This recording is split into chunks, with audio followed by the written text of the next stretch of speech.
Hey guys, Victor here, coming at you with another deck profile, and for today's video we're going to be doing another Maliss deck. However, this is going to be a more Bystial focused Maliss variant. As you may have already noticed, Bystials themselves have a lot of synergy with the Maliss cards, as they all happen to be dark monsters, and when they're banished they're able to bring themselves back. So that basically means you can use the Bystials offensively and defensively, right? Like you can prevent them, or you can use them to prevent your opponent from playing cards such as like their Fiendsmith Engine, or you can use them in a more aggressive way just to be able to banish your own monsters and then proceed to link climb a lot more easily. But either way, they do offer you a pretty unique dimension that you do see somewhat in like a pure Maliss deck, but you're going to be able to do it more consistently because the Bystials have like a higher focus in this variant. So with that in mind, let's jump straight into it. As always, we're going to be starting off with the monster lineup first, and as a result, we're going to be playing 3 Maliss White Rabbit. On normal or special, this sets your traps from your deck to your side of the field. Then we're going to be playing 3 Maliss Dormouse, which is able to banish a Maliss monster from your deck. And then for the rest of this turn, all your Maliss monsters gain 600 attack. And then lastly, just 2 Maliss Chessy Cat. So compared to the pure version, this is going to be like the only main difference that you see, as while you don't really need Chessy Cat, truth be told, like you definitely get away with just playing 1. I'm still of the opinion that you should be playing at least 2, just because I know this is going to sound like contradictive, but you want to see it some of the times, but you don't always want to see it. As stupid as that may sound. And compared to like the pure build, we're also playing a lot of other cards that allow us to basically search out these monsters more effectively, instead of having to rely on cards like Allure of Darkness to just draw through our deck. So while we do appreciate Chessy Cat, it's no longer needed at 3, at least for the way that this deck is currently built. So yeah, 2 Chessy Cat perfectly fine. And then for the one of Cyberse monsters that just help the deck, you have the 1 Dotscaper that can bring itself back once per duel when it's banished and when it's sent to the graveyard. And then you have Code of Soul, who's just a good generic extender, and then during your opponent's turn can banish itself from the graveyard to be able to allow you to link summon something else. So yeah, just really good generic cards. And as for the hand traps, we're going to be playing 3 Droll and Lockbird. This is basically taking the place of Dimension Shifter, as if I'm playing hand traps in the main deck, I typically want them to be super high impact, and Droll and Lockbird against Ryzeal, while it may not stop their board, it does prevent them from being able to basically just like full combo you, as that deck is basically constantly searching. And not to mention, Fiendsmith Engine is still around basically everywhere, and if the opponent ends up starting with the Engraver instead of the Fiendsmith Track, for example, Droll and Lockbird just completely stops that combo for the most part. So this card, phenomenal. And then for the only other hand trap that we're playing, and by hand trap I mean like monster, we're playing 3 Ash Blossom and Joyous Spring. So this is basically just like your good generic catch-all, solid in basically every single matchup. You just discard Ash, then you negate something, whether they're searching, summoning from deck, whatever. And like I said, these are basically the only hand traps that we're going to be playing. I really don't enjoy Nibiru in the current format. I know everyone is playing it, but it just seems so subpar so often, especially because Ryzeal itself already has like a built-in out with their field spell. And then when it comes to Maliss, everyone is literally just playing Link Spider anyways, so they typically just link off the token and then continue to full combo you regardless. But yeah, it's just Nibiru, whatever. And then you have other cards as well, such as like Effect Veiler, which if you're playing a mirror match, which you probably won't, but game 1 especially, when Dimension Shifter is probably going to get dropped if you're playing it's like a pure version or whatever, Veiler is just worthless. Ghost Ogre, it's still solid, but I don't know, it's not high impact enough for me to warrant playing it. But these 6, being the Ash, being able to cover everything, and the Droll super high impact, I usually do feel like it's more than enough to be able to just win the game and ensure that you can play during the next turn. Then for the other monsters, being the Bystial package, we're of course playing the 3 Bystial Lubellions, which you just discard, then you get to add any Bystial monster. And we are playing a branded regain, which means that we are going to be able to bring this card back from the graveyard and then be able to basically have like a free +1 every single turn. So yeah, 3 Lubellion, gotta play it if you're playing with a more heavy Bystial package. And I say heavy Bystial package, but we are just playing 1 of each of the other guys, being the 1 magnamhut, the 1 Druiswurm, and the 1 Baldrake. No Saronir, you don't need them. And then because we play the 3 Lubellions, these are all easily searchable anyways, so it's not like you're going to be struggling to have access to your Bystial monsters. And you could make an argument for playing more copies of, say, Druiswurm, because we do currently have this card at 3, but I feel like 1 is perfectly fine, and I didn't really want to try to like go over the deck list or over the number 40 which means that, yeah, one of each, perfectly fine. But if you want to include more, by all means, go for it. And with that, that's the monster lineup, and now we can finally move on to the spell and trap portion. Now for the spell and trap lineup, we're going to be starting off with the Maliss in Underground, which is going to be the Maliss field spell. Extremely good, extremely broken, cannot be ashed, so just off the bat, it's already really, really strong. And all it does is it banishes a Maliss monster from your hand, graveyard, or your deck. So, you know, it basically enables you to full combo for the most part. Like, sure, if your opponent has like another hand trap, like an imperm or something, they can potentially stop the monster that you bring out. But this card, whether you're using it as like a starter or an extender, just phenomenal. Then the main change, as I said, we're not playing Allure of Darkness anymore. Instead, we're going for 3 Cynet Minings. So because we're not playing Dimension Shift this time, I opted to go for 3 Cynet Mining, just so that we could actually have like specific searches for the monsters that we may need. But it also does pair really nicely with the Bystial monsters, right?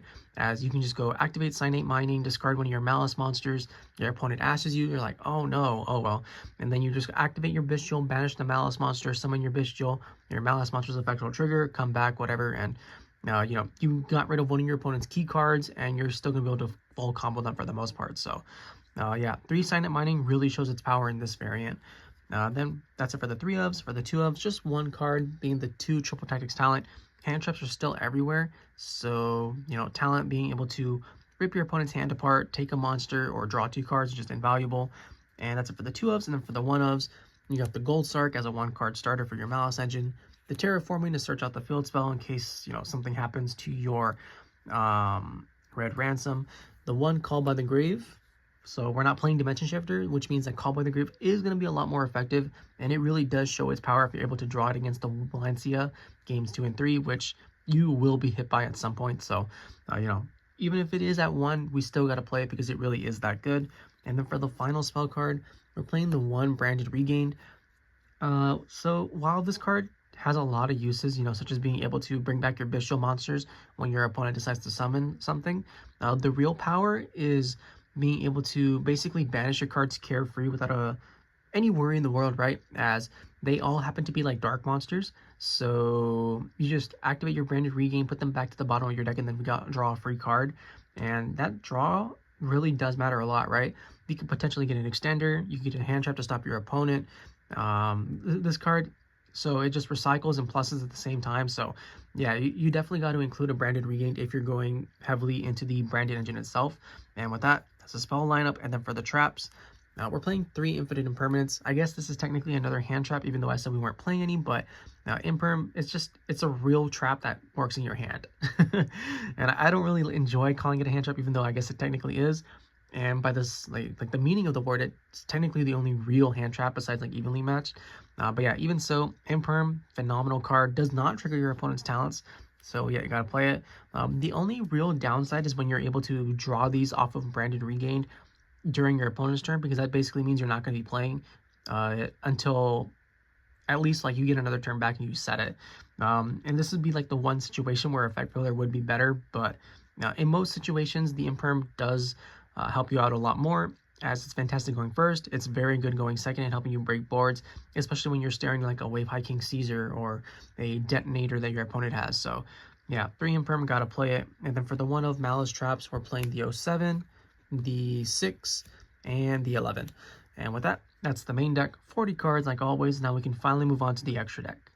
Now for the most part, the extra deck is basically unchanged. I just made one small change, and we'll talk about it when we get there. But like I said, we're still playing the Cyberse Desavewurm, which is basically just what we're going to be sending off the terahertz. We're playing the 1 Lingurboh, which I think actually shines a lot better in this variant, as I don't know if I mentioned it earlier, but I might have, where what you're going to do, right, is you normal summon your Maliss monster, you don't activate its effect, you link it off into Lingurboh, then you banish it with the Bystial, your monster will come back, and then you attempt to activate it. And because you have the Lingurboh up, that basically means that you're going to be able to play around cards such as like Infinite Impermanence, which you otherwise normally wouldn't be able to. So yeah, that's why I really enjoy Lingurboh in this deck. We're still playing the 1 Link Decoder, just, you know, it's a free level up, or it's a free recursion effect as long as you use it for like a Link 3 or higher, which is going to be pretty easy. Then that's it for the Link 1s. We're still not playing Link Spider, just because even though Nibiru is seeing play, I just I'm still of the opinion that we can push through it pretty easily. So Link Spider is honestly pretty whatever in most cases. But for the Link 2s, we're playing the Haggard Lizardose so that we can banish our Maliss monsters and then proceed to combo off into a free Link 3. A Splash Mage for also another free Link 3. And the biggest change I made was playing the 1 IP Masquerena. So this is taking over the slot that Aggregator had previously, as I feel like making IP Masquerena actually comes up a lot more in this specific variant just because we are playing a heavier Bystial package.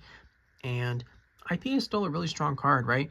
Being able to link summon during your opponent's turn and then potentially interrupt them with whatever you make. And you can make your SP Little Knight, for example, which allows you to banish a card on the field. And then, you know, it allows you to have like another disruption as well where your opponent activates an effect. You can banish this card on another monster or any other 2 monsters or whatever. It's your choice. But IP Masquerena, like I said, it's a really strong card, and you don't have only SP Little Knight you can make, right? Like every single one of your Maliss Link 3 monsters is also really strong when it's brought out to the field. So you're gonna have more options than normal because this is like a Cyberse deck technically. Then for the Link 3s, we're playing the Transcode Talker, which is basically just Splash Mage but Link 3. Decode Talker heatsoul, another fantastic card that, much like IP Masquerena, is typically going to be summoned after you hit by like an Artifact Lancia, just to allow you to draw into more key resources to potentially stunt your opponent from playing during their turn. Then you're playing the White Binder, the Red Ransom, and the Heart's Crypter. You only need one of each Maliss monster. They're all really strong with what they do, you know, whether they're doing multiple DD Crows on the graveyard on summon, searching out your field spells, inversing the attack and defense of your opponent's monsters, setting your traps, doing a quick play banish effect, whatever. Every single one is phenomenal at what they do. Sorry about that. And that's it for the Link 3s. And then for the Link 4s, we're still playing the Accesscode Talker, the Firewall Dragon, and the Firewall Dragon Neo Tempest Terahertz. You know, all really strong cards. But if I'm being honest, the Terahertz doesn't really come down all that much, but when it does, the game is typically over at that point because, like I said, you're going to be sending your Desavewurm, and then during your opponent's turn, you're going to be sending your Code of Soul or Soul of Code, whatever, to be able to link during your opponent's turn. So, yeah, this card, pretty solid when it comes out. It's usually a game ender right then and there. And with that, that's the Bystial Maliss deck. I hope you guys enjoyed it. If you did, please feel free to like, comment, subscribe, and I'll catch you guys next time. See ya!